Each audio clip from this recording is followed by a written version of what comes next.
नमस्कार दोस्तों, मैंने अभी तक जितने भी वीडियो चैनल पे डाले हैं मेरे खुद के, मैंने आज तक किसी वीडियो में आपको ये नहीं बोला कि वीडियो आखिरी तक देखें। लेकिन आज के वीडियो के अंदर मैं आपको ज़रूर बोलूँगा कि आज का वीडियो आप लोग आखिरी तक देखें, क्योंकि अगर आपने वीडियो बीच में छोड़ दिया तो हो सकता है जो मैं समझाना चाह रहा हूँ आप वो समझने में गलती कर दें और कुछ वर्ग के बच्चों को हो सकता है कि उनको बुरा लग जाए। देखो दोस्तों, अभी हाल ही में हमने एक सर्वे कराया था कि आप में से कितने लोग ऐसे हैं जिन्होंने या तो एक से ज़्यादा सरकारी पेपर क्लियर किया है या वो ऐसे व्यक्ति को जानते हैं जिन्होंने एक से ज़्यादा सरकारी पेपर क्लियर किया है। तो जब हमने उस सर्वे का रिजल्ट देखा तो बड़ा चौंकाने वाला रिजल्ट सामने आया कि लगभग 67-68% लोगों ने ये कहा कि हाँ, हम ऐसे व्यक्ति को जानते हैं या हमने ये पेपर क्लियर किया है। और उसमें कुछ बच्चों के कमेंट भी थे जिसने लिखा था किसी ने 6 पेपर क्लियर किया है, किसी ने 3 पेपर क्लियर किए हैं। और पहले भी जब हमने यूट्यूब चैनल पे हमारे वीडियो बनाए तो लोगों ने नीचे कमेंट डाले, जब हमने IBPS SO वर्सेस PO का डिफरेंस बताया था तो उसके अंदर भी कुछ बच्चों ने कमेंट डाले कि हमारे दोनों क्लियर हो गए। किसी ने कमेंट डाला SBI PO versus IBPS PO में कि मेरे दोनों क्लियर हो गए। तो मुझे वहीं से ये प्रेरणा मिली वीडियो बनाने की, क्योंकि मेरे दिमाग में एक प्रश्न उठा कि यार 3 तरह के बच्चे होते हैं। एक बच्चे वो होते हैं जो सारे पेपर देते हैं और कुछ भी क्लियर नहीं कर पाते हैं। एक बच्चे वो होते हैं जो सारे पेपर देते हैं लेकिन केवल एक ही पेपर क्लियर कर पाते हैं। और कुछ बच्चे ऐसे होते हैं जो सारे पेपर देते हैं, या तो सारे पेपर क्लियर कर देते हैं या 6 पेपर देते हैं तो 2 क्लियर कर देते हैं, 3 क्लियर कर देते हैं। क्योंकि अधिकतर बच्चे जो RBI grade B, SSC, SBI PO इनमें सेलेक्ट होते हैं, उनमें इतना टैलेंट होता है, LIC AAO इनमें इतना टैलेंट होता है कि वो दूसरे पेपर बड़े आसानी से क्लियर कर देते हैं जो IBPS PO क्लैरिकल लेवल के होते हैं। इवन जो IBPS PO में सेलेक्ट होते हैं उनमें भी इतना टैलेंट होता है कि वो क्लैरिकल पेपर क्लियर कर देते हैं। 100 में से 80-85 बच्चों का सब कुछ क्लियर हो जाता है।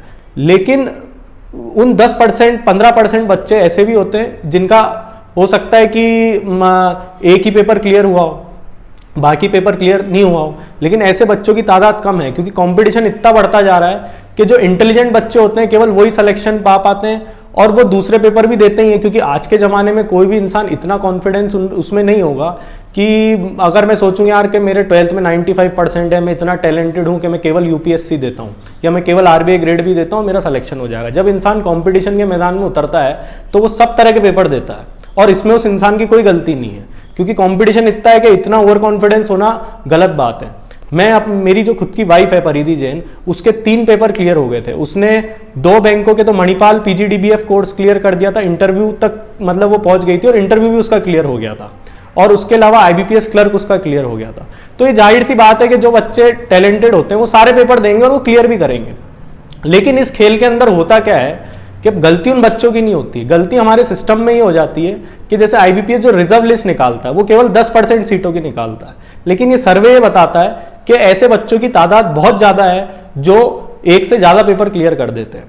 तो इसका मतलब वो सीट तो खाली रह जाती है, और वो सीट खाली रह जाती है उससे 2 नुकसान होते हैं। एक तो जो बच्चे बेचारे एवरेज और बिलो एवरेज हैं उनका कभी सिलेक्शन ही नहीं हो पाता, वो बेरोजगार रह जाते हैं। और दूसरी चीज़ उस संस्था को भी नुकसान होता है। मान लो कहीं पे 2000 सीटें निकली और उसमें से 1000 लोगों ने उसके अंदर सिलेक्शन लिया और बाकी बच्चों ने एग्जाम तो क्लियर कर लिया लेकिन जॉब करने ही नहीं गए। कुछ ऐसे भी होते हैं जो जॉब करने के बाद सिलेक्शन हो जाता है और वो दूसरी जगह ज्वाइन कर लेते हैं। तो उन जो 1000 बचे हुए लोगों का काम है वो संस्था पे एक्स्ट्रा प्रेशर पड़ता है और उस एक्स्ट्रा प्रेशर के कारण पूरा सिस्टम बिगड़ता जाता है। फिर नेक्स्ट ईयर पेपर होता है, फिर ग्रेजुएट करे हुए टैलेंटेड बच्चों का लॉट आता है और केवल वही सारे पेपर क्लियर करके ले जाते हैं। क्योंकि आजकल मैं ऐसे बच्चों को भी जानता हूं जो UPSC में सिलेक्शन लेते हैं और वो बैंक क्लर्क के पेपर, SSC के पेपर भी सारे देने आते हैं एक्सपीरियंस के लिए। तो गलती उन बच्चों की नहीं है, वो पेपर क्लियर भी कर देते हैं और वो जॉब करने नहीं जाते। मैं आज के 2-3 साल पहले एक ग्रामीण बैंक के मैनेजर से मिला था, तो उन्होंने मुझे एक चीज़ बताई थी कि प्रतीक, आज के ज़माने में जो 70% बच्चे ग्रामीण बैंक में जॉब करने आते हैं उनमें से वो 70% बच्चे कहीं ना कहीं दूसरी जगह सिलेक्शन लेके और वो जॉब छोड़ देते हैं। बोले हम उनको इतना काम सिखाते हैं 1 साल और फिर वो जॉब छोड़ देते हैं, उनकी कहीं ना कहीं दूसरी जगह जॉब लग जाती है। तो मैंने कहा यार ग्रामीण बैंक में जो बच्चा सेलेक्ट हो रहा है तो वो इतना टैलेंटेड तो होगा नहीं। तो उन्होंने कहा नहीं, बोले टैलेंटेड तो वो बहुत होता है लेकिन उसका पहला सिलेक्शन ग्रामीण बैंक में हो जाता है या हो सकता है दूसरे में नहीं होता है, तो फिर वो वापस ट्राई करता है और उसका दूसरी जगह सिलेक्शन लेके चल जाता है। वो सीट वहां पर खाली की खाली रह जाती है। इसलिए हो क्या रहा है कि जो एक 20,000 25,000 की क्लरिकल लेवल की जॉब्स भी है, तो हमारे पास बच्चों के कमेंट आए बीच में कि सर ऐसा लगता है कि जैसे ये आईएएस की या कोई यूपीएससी की तैयारी करा रहे हैं, मतलब इस लेवल की कट ऑफ जाने लग गई है और इस लेवल का पेपर बनने लग गया है। तो इसका मेन कारण ये है कि जो टैलेंटेड और स्किलफुल बच्चा होता है वो सारे पेपर देता है। जब हमने ऑल इंडिया रैंक 1 आरबीआई का इंटरव्यू डाला था हमारे चैनल पे, आप देख सकते हैं उसके अंदर, तो उसके अंदर जो लड़की ऑल इंडिया रैंक 1 आई थी उसने एक चीज बोली थी कि मैंने एसबीआई पीओ दिया और भी काफी सारे पेपर दिए और मेरे सब क्लियर हो गए थे। अब ये बात अच्छी है कि उसने सब क्लियर कर दिए थे, लेकिन वहां से वो सीट तो खाली रह गई। तो हम ऐसा क्या करें कि ये जो सीट खाली रह जाती है, क्या इसका पैनल बने 2 साल तक के लिए, कोई इंस्टीट्यूट वेट करे कि वो जो बचे हुए बच्चे उनको नौकरी लग जाए, क्योंकि उनकी नौकरी लग जाएगी तो उनके घर का भी भला हो जाएगा। माना वो इतने टैलेंटेड नहीं थे, लेकिन वो कम से कम इस लायक तो थे कि उनको एक क्लरिकल लेवल की जॉब मिल सके। उसको क्लरिकल लेवल की जॉब इसलिए नहीं मिल पा रही है कि उससे ज्यादा टैलेंटेड वाला बच्चा वो पेपर देता है, क्लियर कर देता है और वो उस जॉब भी ज्वाइन नहीं करता है, जबकि वो बच्चा टैलेंटेड तो है जो एग्जाम क्लियर नहीं कर पा रहा है वो, लेकिन वो इसलिए नहीं क्लियर कर पा रहा है कि उससे ज्यादा टैलेंटेड वाला बच्चा उस सीट पे बैठ रहा है। तो हम ऐसा क्या करें, और गलती उन बच्चों की भी नहीं है, क्योंकि हमारा सिस्टम ही ऐसा है कि कोई भी इंसान घबरा जाता है जब वो कंपटीशन में उतरता है, तो वो यही सोचता है यार मैं एक्सपीरियंस के लिए सब तरह के पेपर दूं।